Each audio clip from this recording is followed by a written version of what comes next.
किसानों के लिए जरूरी सूचना, नियमों का पालन न करने पर किस्त अटक सकती है।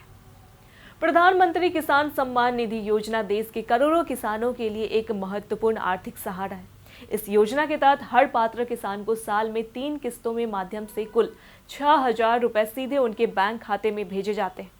हाल ही में सरकार ने 21वीं किस्त जारी की, जिसके तहत 9 करोड़ से अधिक किसानों को 2,000 रुपए की राशि प्राप्त हुई।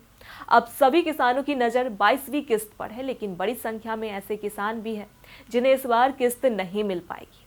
इसके पीछे कुछ महत्वपूर्ण कारण हैं, जिन्हें समय पर ठीक ना करने पर लाभ से वंचित होना तय है। सबसे पहला और बड़ा कारण ई-केवाईसी का पूरा ना होना। योजना से जुड़े हर किसान के लिए ई-केवाईसी कराना अनिवार्य है। सरकार सीधे लाभ पहुंचाने के लिए लाभार्थी की पहचान और बैंक विवरण की पुष्टि करती है।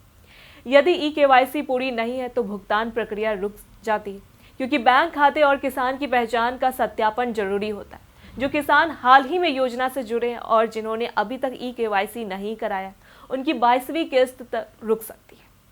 इसलिए किसानों को सलाह दी जाती है कि वे तुरंत अपना ई-केवाईसी पूरा कर ले, ताकि किस्त आने में कोई रुकावट ना हो। दूसरा महत्वपूर्ण कारण है भू सत्यापन, लैंड वेरिफिकेशन पूरा ना होना। यह प्रक्रिया सुनिश्चित करती है कि जिस किसान को योजना का लाभ मिल रहा है वह वास्तविक रूप से कृषि योग्य भूमि का मालिक है। कई बार किसान इस प्रक्रिया को समय पर पूरा नहीं करते, जिसके कारण उनकी किस्त रोक दी जाती है। भू सत्यापन का उद्देश्य यह सुनिश्चित करना है कि योजना का लाभ केवल पात्र और वास्तविक किसानों को ही मिले। यदि यह सत्यापन लंबित है तो प्रशासन भुगतान प्रक्रिया आगे नहीं बढ़ा पाता। इसलिए किसानों को अपने भूमि दस्तावेज अपडेट करने और भू सत्यापन पूरा करने पर विशेष ध्यान देना चाहिए। तीसरा बड़ा कारण है अपात्र किसानों की पहचान। पीएम किसान योजना केवल उन्हीं किसानों के लिए है जो पात्रता मानकों को पूरा करते हैं। कई बार कुछ लोग गलत दस्तावेज या गलत जानकारी देकर योजना में शामिल हो जाते हैं। ऐसे मामलों की जांच नियमित रूप से की जाती है। यदि किसी किसान के दस्तावेज गलत पाए जाते हैं या वह पात्रता मानकों पर खरा नहीं उतरता, तो उसका नाम योजना से हटा दिया जाता है। अपात्र किसानों को किसी भी स्थिति में किस्त का भुगतान नहीं किया जाता। ऐसे मामलों में 22वीं किस्त भी रोक दी जाएगी। जहां तक 22वीं किस्त की संभावित तारीख का सवाल है, योजना की हर किस्त लगभग 4 महीने के अंतराल पर आती है। पिछली 21वीं किस्त 19 नवंबर को जारी हुई थी।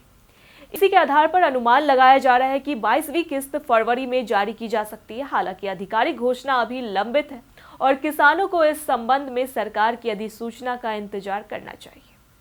किसानों के लिए सबसे जरूरी बात यह है कि वे अपनी सभी प्रक्रियाएं समय पर पूरी करें, चाहे वह ई-केवाईसी हो, भू सत्यापन हो या दस्तावेजों की सत्यता।